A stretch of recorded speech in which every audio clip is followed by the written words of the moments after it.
اعوذ باللہ من الشیطان الرجیم بسم اللہ الرحمن الرحیم۔ السلام علیکم ورحمۃ اللہ وبرکاتہ۔ کلاس 11 کا آج ہمارا سورہ بقرہ کا لیسن ہے، آیت نمبر 97 سے 103 تک۔ اس کی شروع کی آیات میں بنی اسرائیل کا طرز عمل بتایا گیا ہے، یعنی ان کا بیہیویئر، ان کی باتیں اور ان کی نافرمانی کا ذکر ہے، اور خاص طور پر حضرت جبرائیل کے حوالے سے ان کی دشمنی، اور وہ حضرت جبرائیل کو لعن طعن کرتے تھے، برا بھلا کہتے تھے۔ وہ کہتے تھے کہ حضرت جبرائیل جو ہے نا، انہوں نے غلطی کی اور یہ حضور صلی اللہ علیہ وآلہ وسلم کی طرف وحی لے کر چلے گئے، حالانکہ یہ وحی جو تھی، یہ رسالت جو تھی، یہ بنی اسرائیل میں سے کسی بندے کو ملنی تھی۔ تو اس حوالے سے اس میں ذکر ہے۔ اصل میں کیا ہے کہ حضرت ابراہیم کے نا 2 بیٹے تھے، ایک اسحاق تھے اور ایک اسماعیل تھے۔ حضرت اسحاق کے آگے سے بیٹے تھے یعقوب، جن کا دوسرا نام تھا اسرائیل، اور ان کی آگے سے جو نسل آئی ہے اس کو بنی اسرائیل کہا جاتا ہے۔ اور جتنے بھی پیغمبر، جتنے بھی رسول اس کے علاوہ ہیں، وہ سارے کے سارے کہنے کے 90% جو ہیں وہ بنی اسرائیل میں آئے، یعنی حضرت یعقوب کی نسل میں، جیسے حضرت یوسف، حضرت یونس، حضرت یحییٰ، حضرت زکریا، حضرت عیسیٰ، حضرت سلیمان، حضرت داؤد، یہ سارے جو ہیں نا، حضرت موسیٰ، تو یہ سارے بنی اسرائیل میں سے ہیں۔ تو اس حوالے سے بنی اسرائیل کے لوگوں کو اس بات پر بڑا غرور بھی تھا، بڑا فخر کرتے تھے، اور ان کو یہ زوم تھا کہ آخری نبی جو ہیں، آخری پیغمبر جو ہیں، وہ بھی انہی کی جنریشن میں ہوں گے۔ اور جب اللہ تعالیٰ نے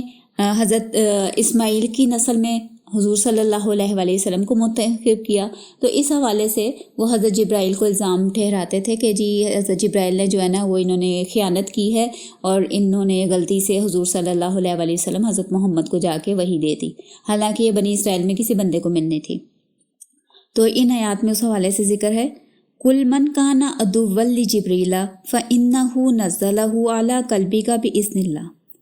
آپ صلی اللہ علیہ وآلہ وسلم انہیں بتا دیں کہ جو کوئی جبرائیل علیہ السلام کا دشمن ہے تو وہ جان لے کہ بے شک حضرت جبرائیل نے تو اس قرآن کو اللہ کے حکم سے آپ کے دل پر نازل کیا ہے، مصدقا لما بین یدیہ، اور یہ قرآن ان کتابوں کی تصدیق کرتا ہے جو اس سے پہلے ہیں، وہدی وبشریٰ للمؤمنین، اور یہ مومنوں کے لیے ہدایت اور خوشخبری ہے۔ من کان عدوا للہ وملائکتہ ورسلہ وجبرائیل ومیکال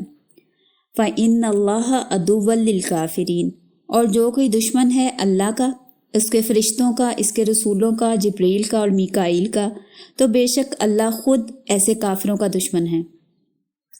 وَلَقَدْ أَنزَلْنَا إِلَيْكَ آيَاتٍ بَيِّنَاتٍ، اور یقیناً ہم نے آپ صلی اللہ علیہ وآلہ وسلم کی طرف روشن اور واضح آیات نازل کی ہیں۔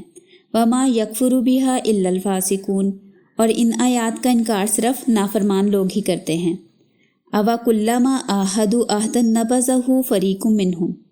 کیا ایسا نہیں ہے کہ جب کبھی انہوں نے کوئی عہد کیا، یعنی اللہ تعالیٰ سے کوئی وعدہ کیا، تو ان میں سے ایک گروہ نے اس عہد کو توڑ ڈالا۔ بل اکثرهم لا یؤمنون، بلکہ ان میں سے اکثر لوگ تو ایمان ہی نہیں لاتے۔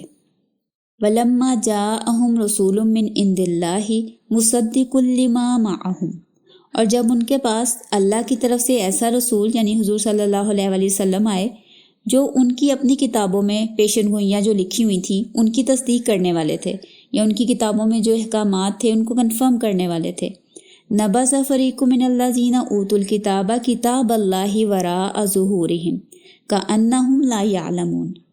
تو اہل کتاب میں سے ایک گروہ نے اللہ کے لکھے ہوئے احکامات کو پس پش ڈال دیا، یعنی ان کی اپنی کتابوں میں جو حضور صلی اللہ علیہ وآلہ وسلم کے حوالے سے پیشن گوئیاں تھیں ان کو پس پش ڈال دیا، کأنہم لا یعلمون، ایسے جیسے کہ وہ کچھ جانتے ہی نہیں۔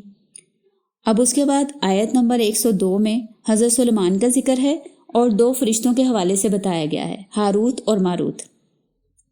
وَاتَّبَعُوا مَا تَتْلُو الشَّيَاطِينُ عَلَى مُلْكِ سلیمان،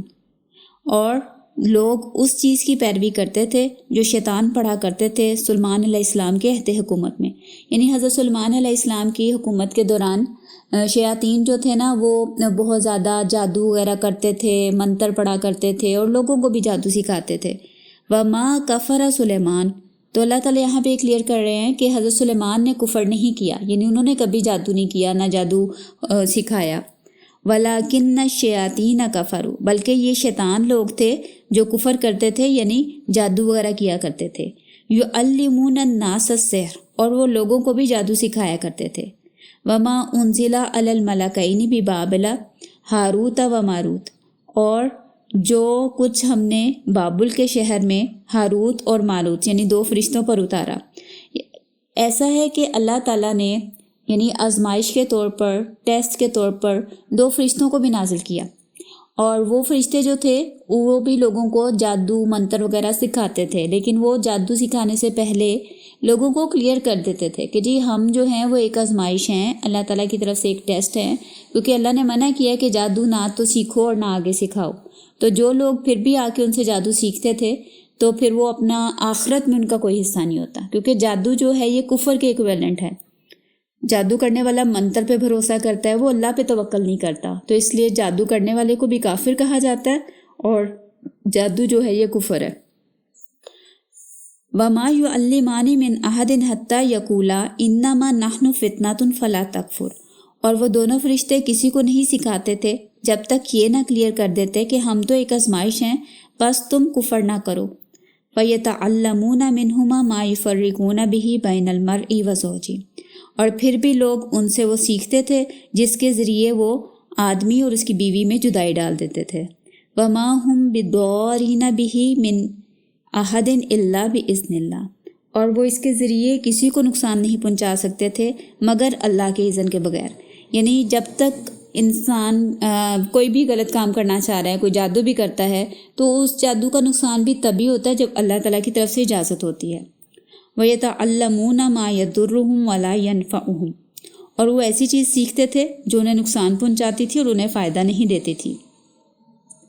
وَلَقَدْ عَلِمُوا لَمَنِ اشْتَرَاهُ مَا لَهُ فِي الْآخِرَةِ مِنْ خَلَاقٍ، اور وہ خوب اچھی طرح جانتے تھے کہ جس چیز کا وہ سودا کر رہے ہیں اس کے لیے آخرت میں ان کے لیے کوئی حصہ نہیں ہوگا، یعنی یہ جادو اور کفر کرنے کے بعد آخرت میں ان کے لیے کوئی چانس نہیں ہے کہ وہ بچ سکیں۔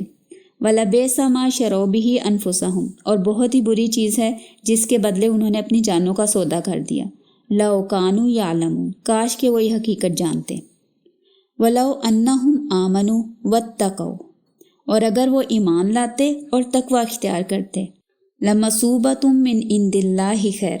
تو یقیناً اس کا ثواب اللہ کے ہاں بہت اچھا ہوتا۔ لَوْ كَانُوا يَعْلَمُونَ، کاش کہ وہ یہ جانتے۔ تو یہ تھا ہمارا آیت نمبر 103 تک۔ آج کا لیسن کمپلیٹ کرتے ہیں۔ سبحانک اللہم و بحمدک، نشہد ان لا الہ الا انت ونستغفرک ونتوب الیک۔